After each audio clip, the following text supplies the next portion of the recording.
할렐루야. 오늘 예배란 무엇인가 라는 제목으로 함께 하나님의 말씀을 나누겠습니다. 우리가 늘 예배를 드리는데 하나님이 기뻐하시는, 받으시는 예배는 무엇인지 함께 생각해 보겠습니다. 첫 번째로 예배는 종교행위가 아닙니다. 세계 4대 종교가 있죠. 제가 여러 번 말씀드렸지만 기독교, 이슬람교, 힌두교, 불교 이렇게 구분을 합니다. 기독교라고 말하는 이유는 세상 사람들이 우리를 그리스도의 가르침을 받는 종교인들이다 라고 구분을 했기 때문이지 우리가 종교가 되어서 그런 것은 아니에요.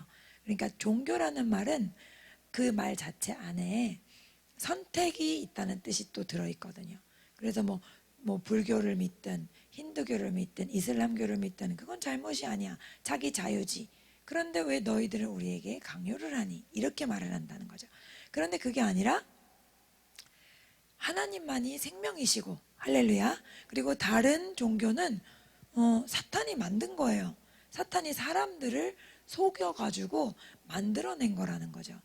그리고 예수님의 빛 가운데 들어오면 그 각 종교들이 얼마나 타락했고 얼마나 이상하고 얼마나 말도 안 되는지가 보이는데 예수님의 빛 가운데 들어오지 못하면 그런 것을 분별해내지 못하는 거예요.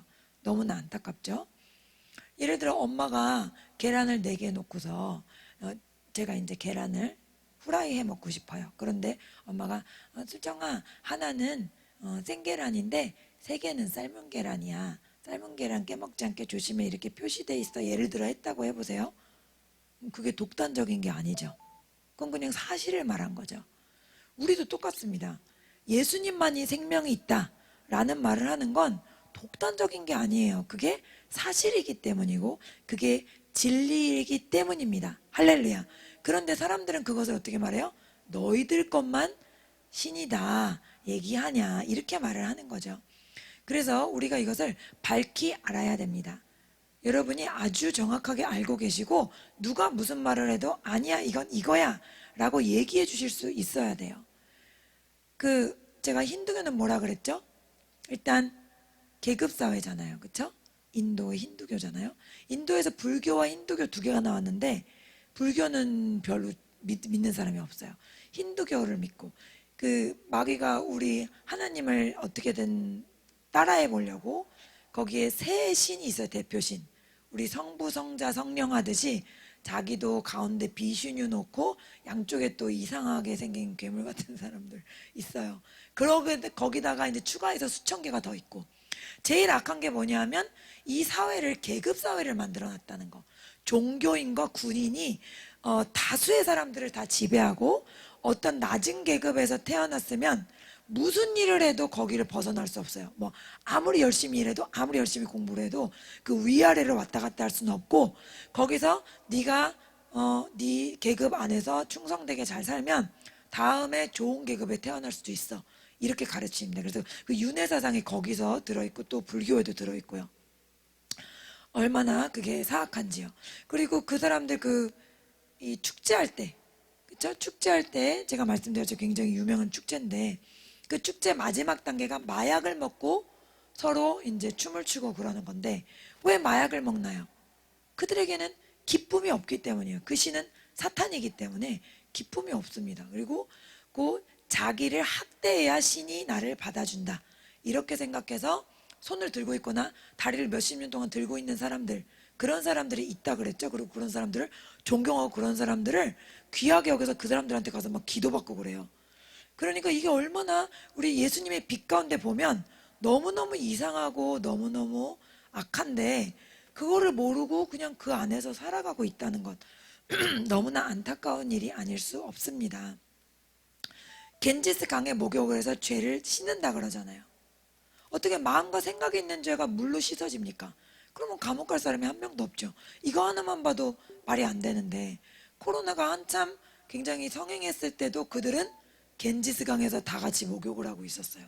그것 때문에 상황이 또 안 좋아졌다 뭐 그런 얘기도 들었고요.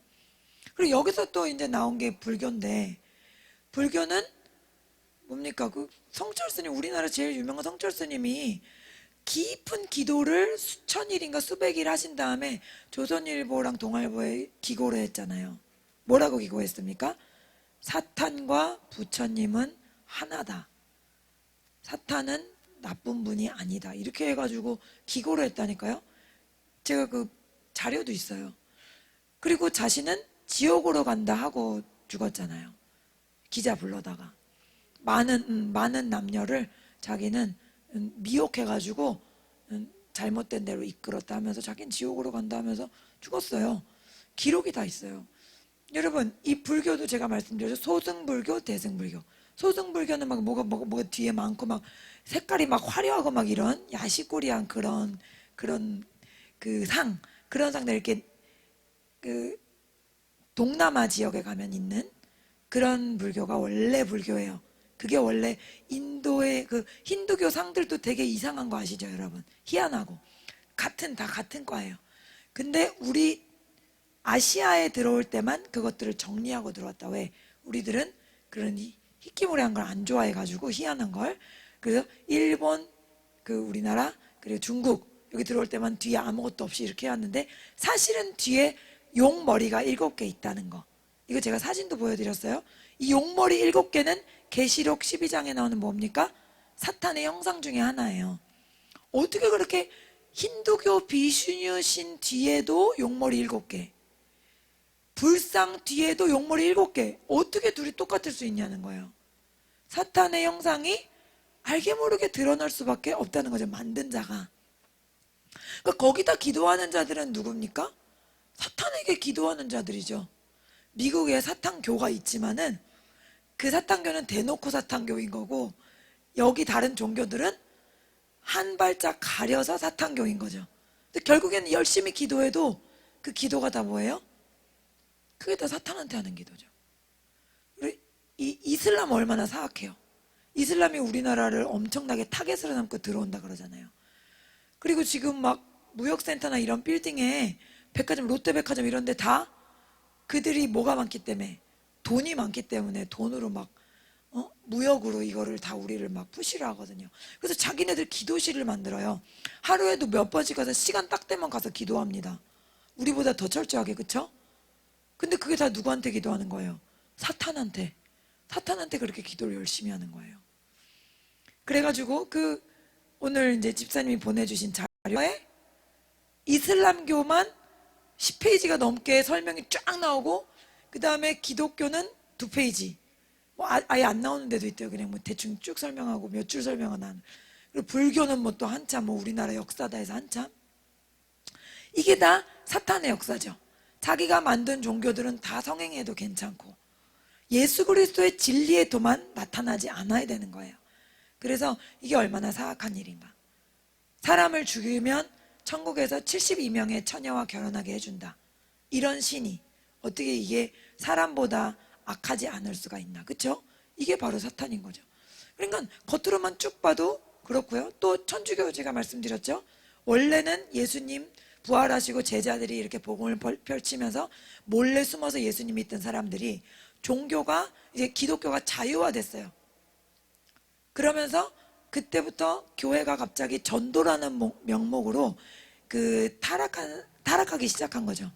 그 로마 시대 때 사람들이 섬기던 그리스 로마 신화에 나오는 그런 신전들, 그런 것들 다 받아들이고 신화들을 다 받아들이고 니네 믿는 신들도 다 갖고 와도 돼. 이래가지고 온갖 잡신들을 다 흡수하게 된 거죠. 근데 하나님이 제일 싫어하시는 게 뭐죠? 섞이는 거, 혼합하는 거. 그거 제일 싫어하시잖아요. 그래서 예수님과 다른 것을 동시에 섬길 수 없는데 그것을 다 받아들여서 상들을 만들고 교황이 쓰는 모자 이런 것도 다 물고기신 모양이고, 거기 다 그런 우상숭배의 잔재들이 아직까지 다 남아있어요.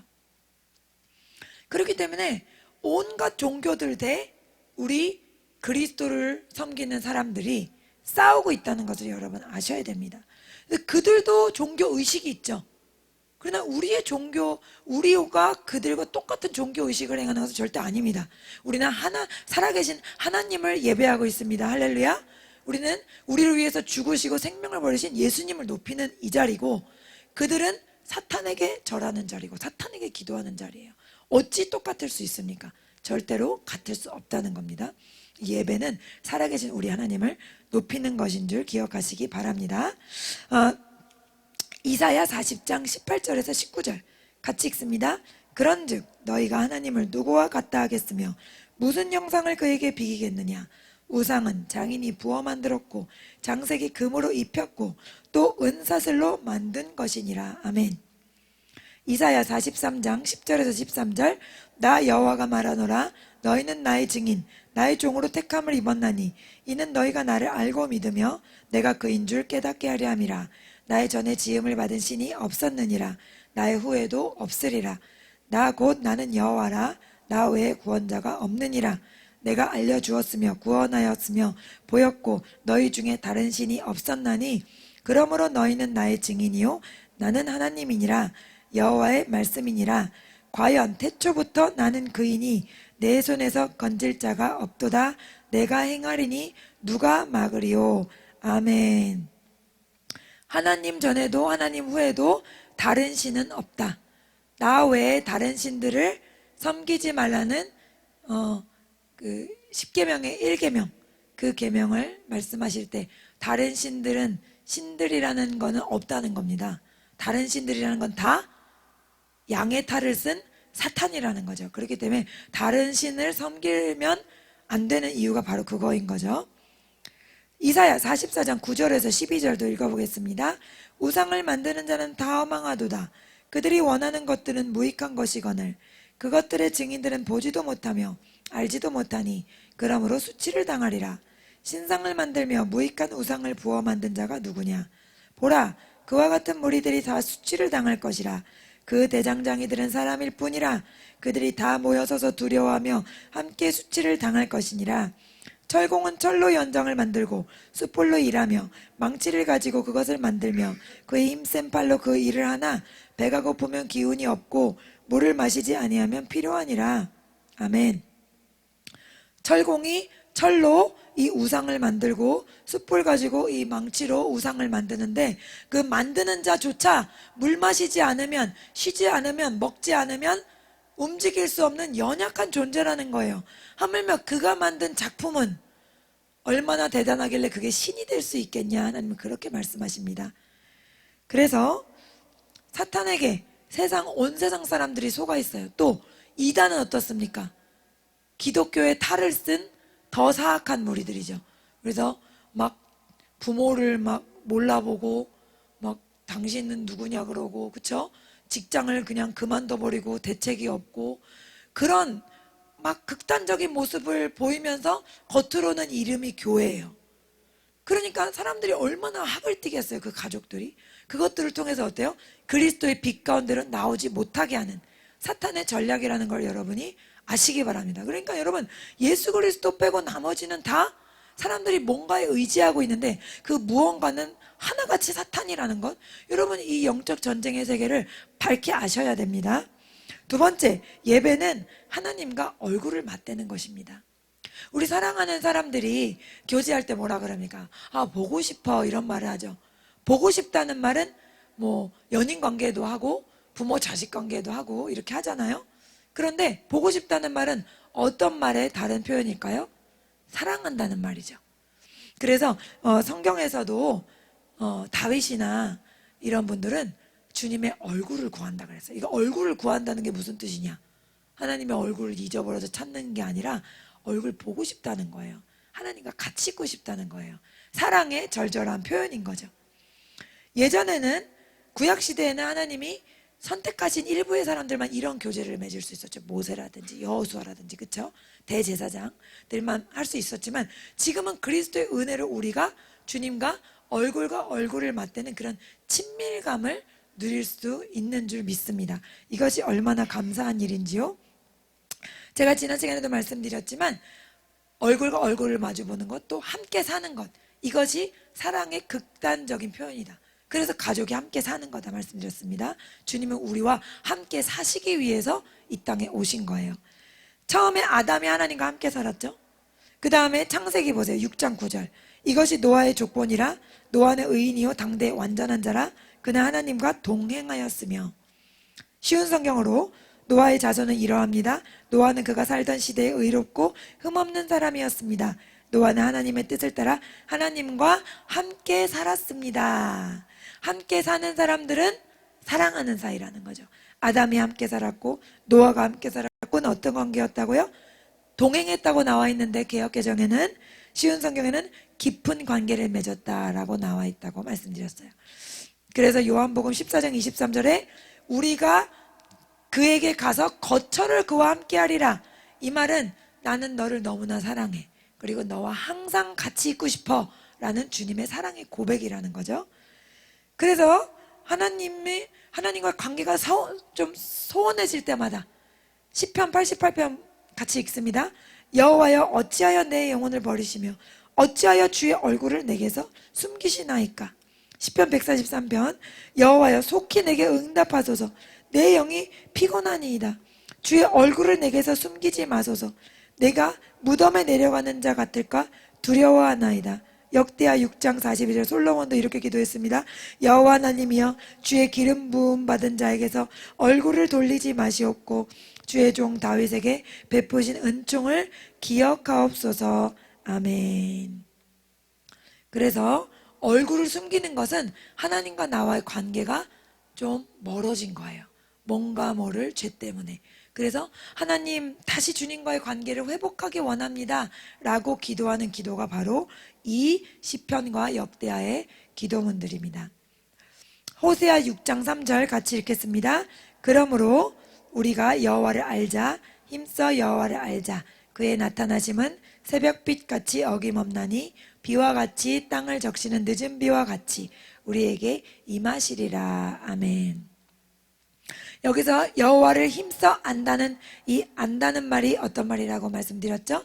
창세기에 아담과 하와가 동침하매라고 할 때 동침하다는 말이 알다라는 말이에요. 그래서 하나님과 우리는 어떤 거예요? 분리될 수 없는 하나가 되는 것이 바로 하나님이 우리를 지으신 이유입니다. 그래서 예레미야 3장 14절에 같이 읽습니다. 여호와의 말씀이니라. 배역한 자식들아 돌아오라. 나는 너희 남편임이라. 내가 너희를 성읍에서 하나와 족속 중에서 주를 택하여 너희를 시온으로 데려오겠고. 아멘. 그래서 주님이 우리의 남편이다 라고 말씀하셨어요. 그러니까 우리 중에 아무도 우리 배우자가 만약에 나도 너무 사랑해, 날 너무 사랑하는데 나 말고 다른 사람도 너무 사랑해, 그거를 널 사랑하니까 괜찮잖아 라고 말한다고 해서 우리가 그거를 괜찮아 라고 말할 수 있는 사람 아무도 없죠. 그거랑 똑같이 하나님과 우리는 부부관계로 더 가까운 하나가 된 관계이기 때문에 우리가 하나님도 사랑해요, 그렇지만 전 다른 것도 너무 사랑해요 라고 말할 때 하나님은 그거를 용납하실 수가 없습니다. 그래서 질투하는 하나님이라고 하신 거예요. 출애굽기 34장 14절 너는 다른 신에게 절하지 말라. 여호와는 질투라 이름하는 질투의 하나님임이라. 아멘. 주님이 우리를 온전히 소유하시고 우리도 주님을 온전히 소유한 관계이기 때문에 다른 마음을 품는 것은 용납될 수가 없는 거예요. 그 다른이라는 것 안에 내 자신도 들어가는 거죠. 내 자신까지도, 자기 목숨까지도 버리지 않으면 누구든지 내 제자가 될 수 없고, 부모님이나 자녀나 뭐 그런 가족은 말할 것도 없고요. 그렇죠? 그 샘플을 보여주시려고 아브라함이 자기 자녀를, 자기 이삭을 하나님께 제물로 드린 겁니다. 아브라함만 그렇게 드릴 수 있는 게 아니라 우리도 그렇게 드릴 수 있어야 되는 거죠. 물론 하나님도 우리를 봐가면서 요구하시겠지만, 그런데 그걸 요구하셨다는 건 우리에게도 가장 소중한 걸 버릴 수 있느냐고 하나님 물으실 때 있어야 된다는 거예요. 왜? 그것이 하나님의 자리를 차지할 수는 없기 때문에. 우리 어머니들은 다 이렇게 그 젊은 엄마들 카톡 보면 거의 다 아기 사진이잖아요. 어떤 분이 우스갯소리로 얘기하시더라고요. 아기가 생기자마자 남편 사진은 아예 없어진다고. 그래서 다 아기를 사랑하는데 자기 자녀를 하나님 모성애를 주셔서, 그렇죠? 근데 그 내가 가장 사랑하는 그 자녀 항상 마음이 거기에 있잖아요. 어디에 있든지. 그 가장 사랑하는 그 자녀보다도 하나님이 우선이 돼야 한다는 것, 우리가 항상 잊지 말아야 합니다. 그래서 하나님과 우리는 정말 사랑하는 사이라는 거예요. 아가서 6장 3절 나는 내 사랑하는 자에게 속하였고 내 사랑하는 자는 내게 속하였으며 그가 백합화 가운데서 그 양떼를 먹이는도다. 아멘. 서로 우리는 하나가 되는 그런 사이입니다. 그래서 예배라는 것은 주님의 얼굴을 보는 거예요. 주님의 음성을 듣고 세워진 말씀 선포자를 통해 주님의 음성을 듣고 나를 사랑하신다는, 그리고 주님의 그 마음을 느끼고 깨닫고 새 힘을 얻고 가는 그런 시간인 줄 믿습니다. 세 번째로, 죄는 이 사랑의 관계를 깨트렸습니다. 그래서 지난 시간에 잠깐 소개해드렸지만 부부관계가 좋은데 마음으로만 살짝 다른 사람을 좋아한다. 마음으로만 살짝 다른 사람을 좋아하고 뭐 만나서 뭐 차를 마신 것도 아니고 뭐 여행을 간 것도 아닌데 마음으로만 살짝 좋아해도 그 순간 배우자와 나와의 관계는 어떻게 될까요? 균열이 생기게 되겠죠. 정서적 균열이 먼저 생기게 되겠죠. 그거랑 똑같이 아주 적은 죄라도, 아주 작은 거라도 하나님과 나 사이에 죄가 들어오면 그 순간 와장창 끊어져 버리는 겁니다. 그것이 바로 죄의 무서운 면이라는 거죠.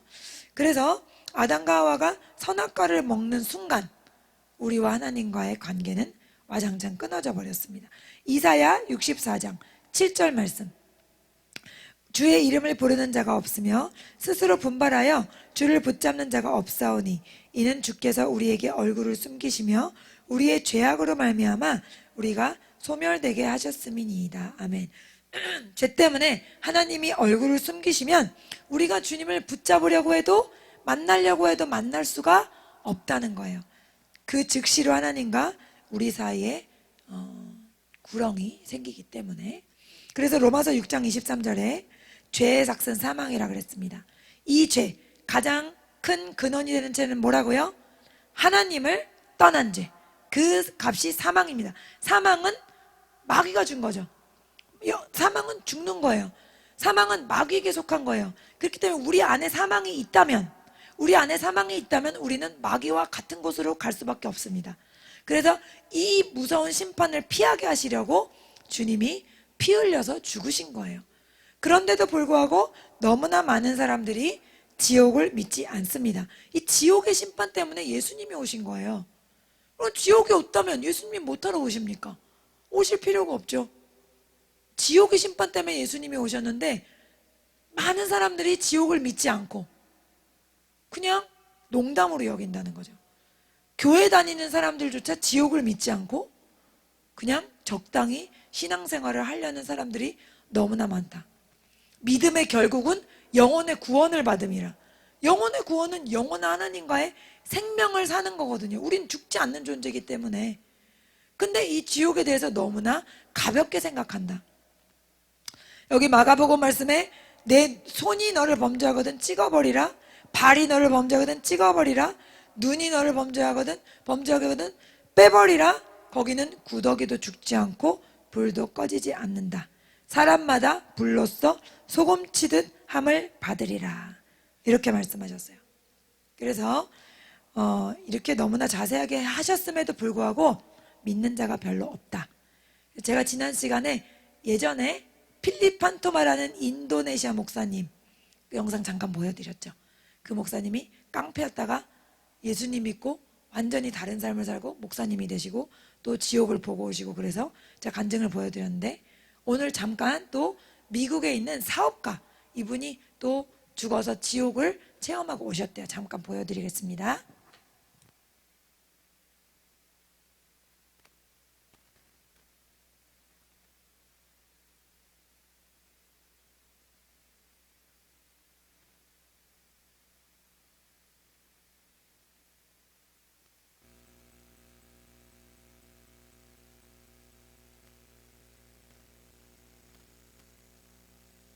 On November 23rd, 1998, I had an experience that truly changed my life.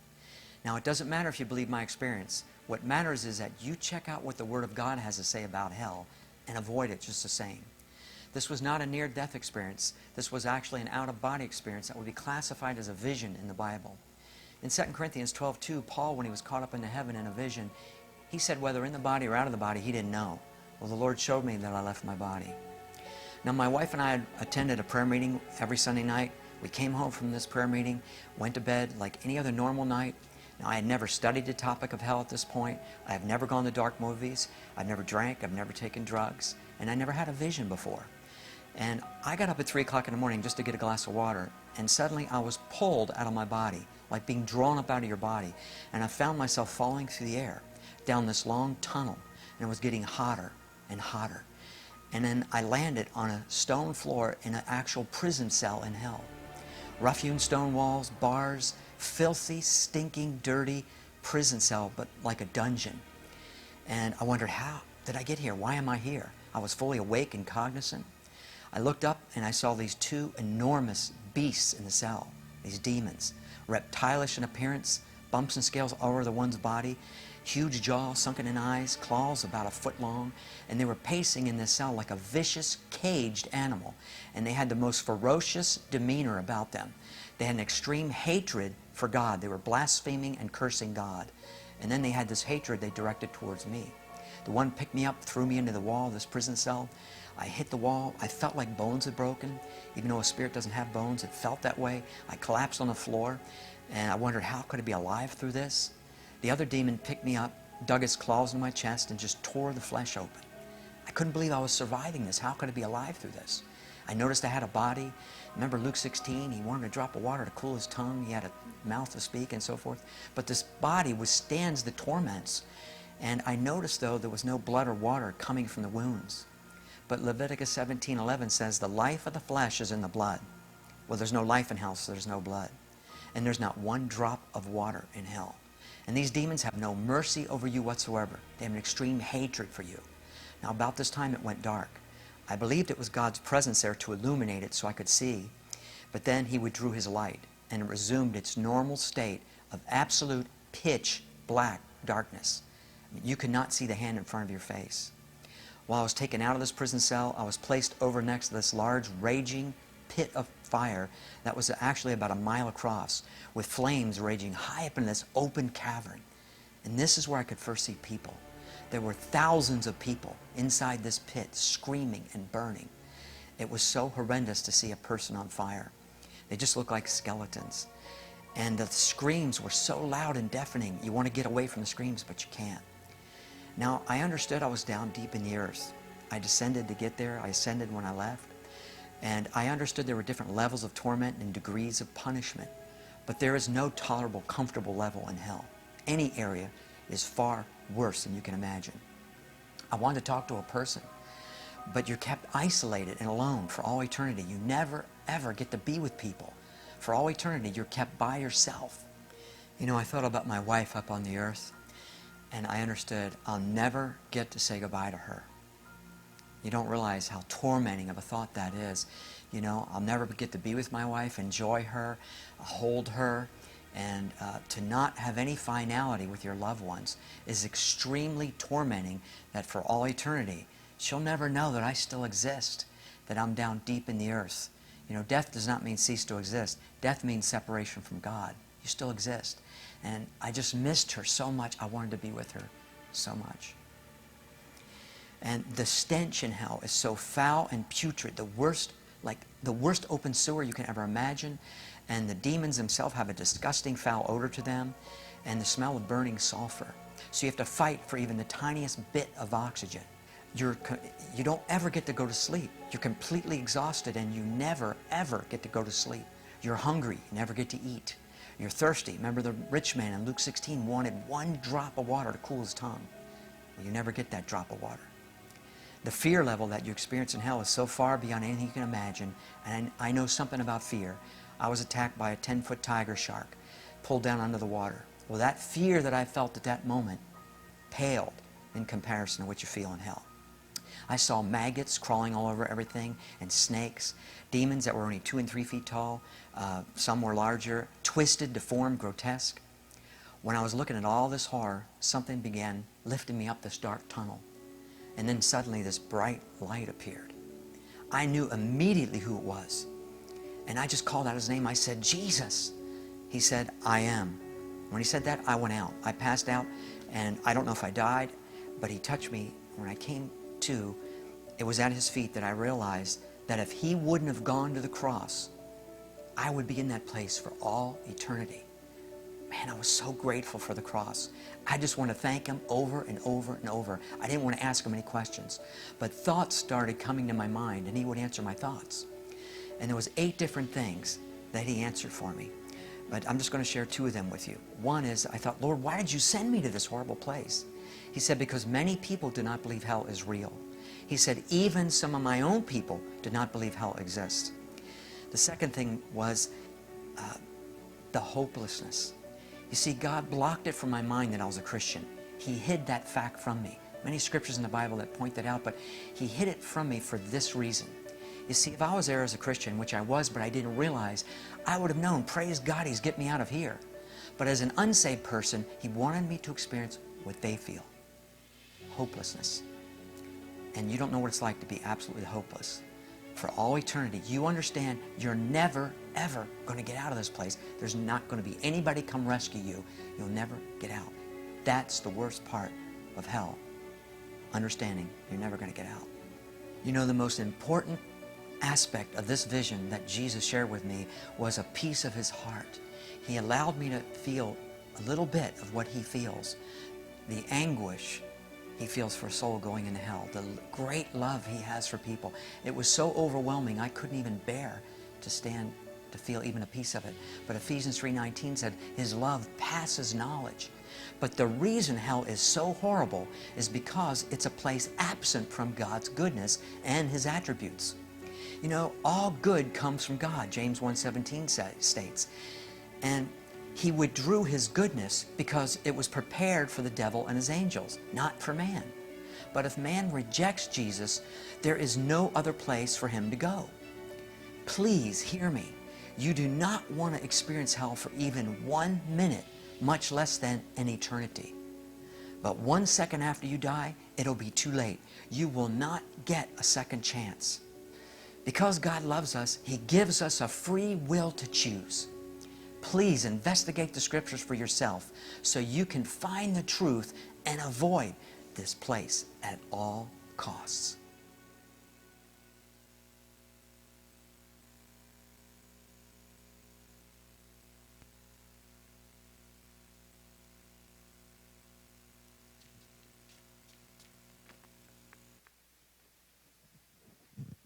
예, 되게 실제적인 간증이었죠. 예, 본인이 사업을 하시고 또 경제적으로도 풍요하시기 때문에 자기가 뭐 돈을 바라거나 뭐 어디서 뭐 초청하길 바라거나 그런 건 절대 아니라고 그 영상이 여러 개가 있더라고요. 그래서 다행히 한글로 이렇게 누가 해놓으셔가지고 봤는데 굉장히 자세하게 이렇게 자신의 경험을 나누는 분들이 많습니다.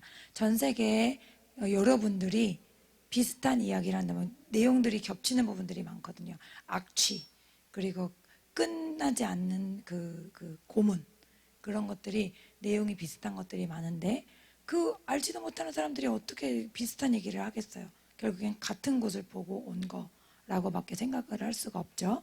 우리가 이런 것들을 생각하면 이렇게 끔찍하고 무섭기 때문에 예수님이 대신 값을 치러줄 수밖에 없었던 거죠. 하나님은 우리를 너무 사랑하시니까 우리를 여기를 절대로 보낼 수 없는 거예요. 그렇지만 또 우리를 사랑하셔서 선택권을 주셨다. 그래서 그 선택권을 우리가 사용해야만 하나님의 나라에 갈 수 있는 거지. 알면서도 선택하지 않는다면 그거는 하나님도 더 이상 어떻게 할 수가 없는 그런 겁니다. 그래서 우리가 이 은혜를 깊이 깨닫고 늘 감사해야 될 거고요. 또 주위에 믿지 않는 가족이나 또 친구들 전도할 때 결코 우리가 그냥 그래 넌 그냥 어쩔 수 없다 이럴 수는 없을 것 같아요. 이런 걸 보면은 정말 우리가 포기하지 않고 다시금 또 복음을 전해야 될 줄로 믿습니다. 요한복음 16장 9절에 주님이 이렇게 말씀하셨습니다. 그분은 사람들이 나를 믿지 않는 것이 바로 죄라는 것을 말해 주실 것이며 아멘. 나를 믿지 않는 것이 바로 죄다. 예수님을 믿지 않는 것이 죄다 라고 예수님이 말씀하시는 거예요. 그런데 그분은 성령님이거든요. 성령님이 오셔야만 믿지 않는 게 죄라는 걸 깨닫게 되니까 세상 사람들은 성령이 없으니까 어떻게 그걸 알겠어요. 그래서 우리가 전파하고 우리가 계속해서 일깨우는 수밖에 없습니다. 그래서 그들이 교회 안에 들어오고 진리의 말씀을 듣고 말씀을 듣다가 그 영이 깨어나게 하는 수밖에 없지 다른 방법은 없는 줄로 압니다. 그래서 주님은 여자의 후손을 보내셔서 우리를 하나님과 다시 회복시키시겠다는 말씀을 하셨습니다. 그래서 영원한 형벌을 받아야 할 우리를 대신하셔서 예수님을 보내셨다는 말씀이죠. 요한복음 1장 1절 태초에 말씀이 계시니라 이 말씀이 하나님과 함께 계셨으니 이 말씀은 곧 하나님이시라. 요한복음 8장 24절 그러므로 내가 너희에게 말하기를 너희가 너희 죄 가운데서 죽으리라 하였노라. 너희가 만일 내가 그인 줄 믿지 아니하면 너희 죄 가운데서 죽으리라. 아멘. 예수님께서 죽으심으로 예수님의 거룩함이 우리한테 왔다 그랬죠. 예수님의 거룩함이 오지 않는 거예요. 우린 사망 그 자체를 가지고 사망이 있는 지옥에 갈 수밖에 없는 겁니다. 그렇기 때문에 믿지 아니하면 죄 가운데 죽는다는 그 말이 무슨 뜻인지 우리가 이해를 해야 됩니다. 앞에서는 말씀이 하나님과 함께 계셨다. 예수님은 하나님과 동등한 분이다 이렇게 말씀하시잖아요. 예수님이 그러니까 하나님이신 거예요. 그런데 그 하나님이 우리를 살리기 위해서 오셨다는 거죠. 정말 말도 안 되는 교환인 거죠. 우리를 살리려고 왜 하나님이 이렇게 말도 안 되는 은혜, 이 은혜 가운데 우리가 기뻐하고 즐거워해야 할 줄 믿습니다. 요한복음 11장 25절에서 26절 예수께서 이르시되 나는 부활이요 생명이니 나를 믿는 자는 죽어도 살겠고 무릇 살아서 나를 믿는 자는 영원히 죽지 아니하리니 이것을 내가 믿느냐? 아멘. 나는 부활이요. 부활이라는 건 뭡니까? 우리의 육체 죽음이 끝이 아니라는 거죠. 주님이 다시 살아나셨듯이 우리도 살아나게 하신다는 거죠. 그리고 생명, 영원한 생명이라는 거 예수님만이. 할렐루야. 그래서 살아서 우리 예수님을 믿는 자는 영원히 죽지 않는다. 영원히 하나님과 분리되지 않는다는 거죠.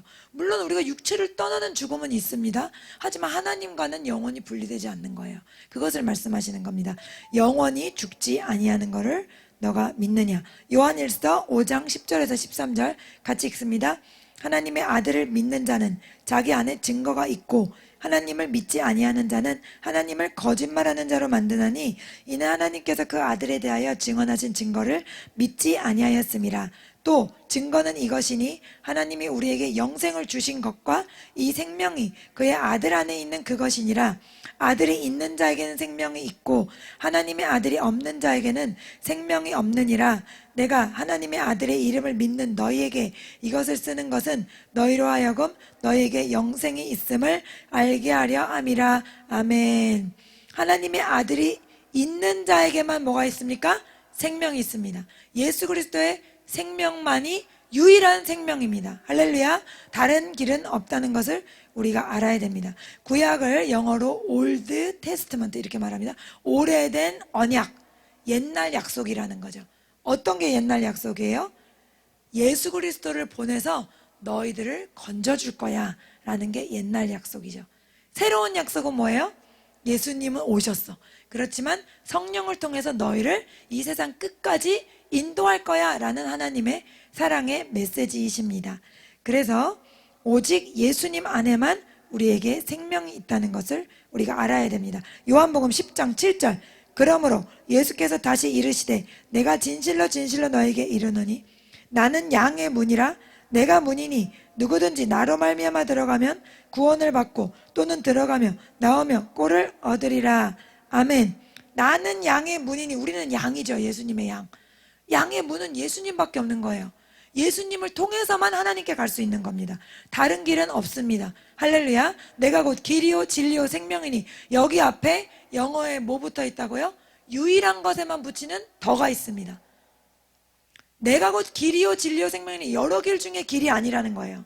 오직 이 길밖에 없다는 겁니다. 할렐루야. 그래서 길과 진리와 생명 대신 이 예수님만을 붙드시기를 축복합니다. 그래서 구약 성경에 그 옛날 언약에 주님이 성막을 알려주셨는데 그 성막은 그 모세가 보고 나서 그대로 그거를 만들었다 그래요. 보고 나서 뭐 어디서 봤을까요? 아마도 천국에서 봤을 거예요. 모형을 봤다. 근데 그 모형을 봤는데 그 모양의 문은 단 하나밖에 없어요. 동쪽에. 그 문은 양의 문이신 예수님을 말하는 거죠. 구약은 다 무엇을 뜻한다고요? 예수님을 뜻합니다. 신약은 다 무엇을 말합니까? 오신 예수님, 그리고 그분을 대신해서 오신 성령님을 말하는 거예요. 그러니까 우리가 예수님을 섬긴다는 건, 성경을 읽는다는 건 우리가 늘 예수님을 먹고 마신다는 것인 줄 기억하시기 바랍니다. 그래서 진실로 진실로 너희는 나는 양의 문이다. 그래서 이 성막은 다 또 예수님을 말씀하시는 거예요. 문이 예수님이죠. 그 다음에 또 뭐가 예수님이냐? 성소와 지성소를 덮는 덮개 있죠. 그 덮개가 다 예수님을 상징하는 실로 만들어졌어요. 같이 읽겠습니다. 출애굽기 36장 8절. 일하는 사람 중에 마음이 지혜로운 모든 사람이 열폭 휘장으로 성막을 지었으니 곧 가늘게 꼰 배실과 청색, 자색, 홍색 실로 그룹들을 문이 놓아 짜서 지은 것이라. 아멘. 네, 그래서 배실은 흰색 그 천을 말하죠. 하얀 거, 이건 뭡니까? 거룩함과 순결함, 예수 그리스도의 거룩하심을 말하고요. 그리고 자색은 뭐예요? 자색은 왕들이 입는 색입니다. 왕이신 예수님을 말하는 거예요. 그리고 청색은 하늘에 계신 하나님, 하늘에 계신 주님을 말하는 거고, 홍색은 예수 그리스도의 피를 의미하는 거죠. 그래서 이 실 하나하나도 다 예수님을 말하는 거예요. 그래서 하나님은 구약 성경 내내 누굴 얘기하고 싶으신 겁니까? 예수님, 너희를 위해 내가 예수를 보낸다. 그 얘기를 하고 싶으신 거죠. 그 다음에 출애굽기 26장 11절. 놋 갈고리 신궤를 만들고 그 갈고리로 그 골을 꿰어 연결하여 한 막이 되게 하고, 이 덮개랑 천을 연결하는 고리들 있잖아요. 그 고리가 다 놋이에요. 그러면 이 놋은 무슨 의미냐? 놋은 출애굽기에 보면 놋으로 만든 뱀이 있었죠. 그거를 볼 때, 놋뱀을 볼 때 뱀에 물린 사람들이 다 독이 해독됐어요. 쳐다만 봤는데. 근데 예수님이 직접 신약에 뭐라고 말씀하셨습니까? 인자도 그렇게 들리운다고 하시면서 놋뱀이 자기라고 직접 얘기하셨어요. 그러니까 그 놋은 누굴 의미하는 거예요? 놋도 예수님을 얘기하는 거예요. 그리고 출애굽기 38장 30절에도 놋 제단, 놋 그물, 모든 기구를 놋으로 했다. 이렇게 말씀하십니다. 민수기 21장, 모세가 놋뱀을 만들어 장대 위에 다니 뱀에게 물린 자가 놋뱀을 쳐다본 즉 모두 살더니. 쳐다보기만 해도, 쳐다보는 거면 예수님께 우리가 집중하면, 예수님을 부르면 우리가 구원을 얻는다는 말씀입니다. 그 다음에 성막에 세울 널판들과 지성소 가장 안쪽에 가장 중요한 그 언약궤, 그것을 뭘로 만들었습니까? 조각목으로 만들었죠. 조각목은 뭐예요? 나무에 달리실 예수님을 말씀하시는 거예요. 출애굽기 37장 1절에서 2절. 부살렐이 조각목으로 궤를 만들었으니 길이가 2규빗 반, 너비가 1규빗 반, 높이가 1규빗 반이며 순금으로 안팎을 싸고 위쪽 가장자리로 돌아가며 금태를 만들었으며. 아멘. 나무에 달려서 우리의 저주를 대신 져주신 우리 예수님을 말씀하시는 겁니다. 그러니까 성막은 지성소부터 뜰부터 문부터 모든 것이 다 우리 예수님을 말한다는 거죠. 그래서 우리가 오직 예수님으로만 생명을 얻을 수 있다, 영원한 생명을 얻을 수 있다는 것을 주님은 계속해서 우리에게 계시하고 계십니다. 마지막 말씀 고린도후서 4장 16절에서 18절 말씀 읽겠습니다. 그러나 누구든지 주님께 돌아올 때 그 수고는 벗겨질 것입니다. 주님은 성령이십니다. 주님의 성령께서 계신 곳에는 자유가 있습니다. 우리는 모두 수건을 벗은 얼굴로 주님의 영광을 봅니다. 이렇게 해서 우리는 주님의 형상으로 변화하여 점점 더 큰 영광에 이릅니다. 그 영광은 성령이신 주님께로부터 나오는 것입니다. 아멘. 지금은 우리가 주님과 영으로 함께 하잖아요. 우리 속에 계시지만, 우리가 말씀으로 우리와 함께 하시는 걸 알지만, 그쵸? 여러분 눈 감아도 누가 지나가면 느껴지는 것처럼 성령이 운행하시는 것을 여러분 기도하시는 분들 다 느끼실 거예요. 그래서 저도 때때로 어떤 뜨거움이 임하기도 하고 어떤 전류 같은 것이 임하기도 하고 외적으로 그런 것들을 느끼기도 합니다. 그런데 이런 것들은 정말 예수님과 얼굴을 보는 건 아니잖아요. 그래서 우리가 그 얼굴을 보는 단계, 정말 얼굴을 마주하는 그 영원한 천국에서의 삶을 소망해야 될 줄 믿습니다. 그래서 우리의 삶은 예수님으로 살아나고 예수님으로 생명을 얻고 예수님으로 위로를 받고 예수님의 날개에 피하고 그리고 예수님 의지하고 살다가 예수님 얼굴을 보게 되는 그런 것이 바로 성도의 삶이라고 할 수 있겠습니다. 그래서 하나님께서 기뻐 받으시는 예배는 바로 우리를 위해 대신 죽으신 예수님, 이 예수님께 집중하고 이 예수님의 피로 힘입어 주님의 제단 앞에 믿음으로 나아가는 것입니다. 그래서 이 사랑의 교제 가운데 더 깊이 하나님과 깊은 사랑의 교제를 나누시는 여러분 되시기를 축복합니다. 오늘 말씀을 생각하며 지옥의 영원한 저주에서 건져주신 주님의 사랑, 그것을 영원토록 찬양하기 원합니다. 주님을 높이고 찬양하겠습니다. 주여 3번 부르겠습니다. 주여!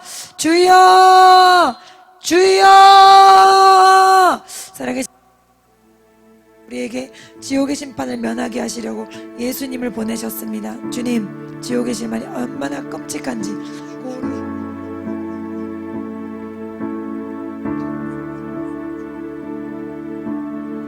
주 계신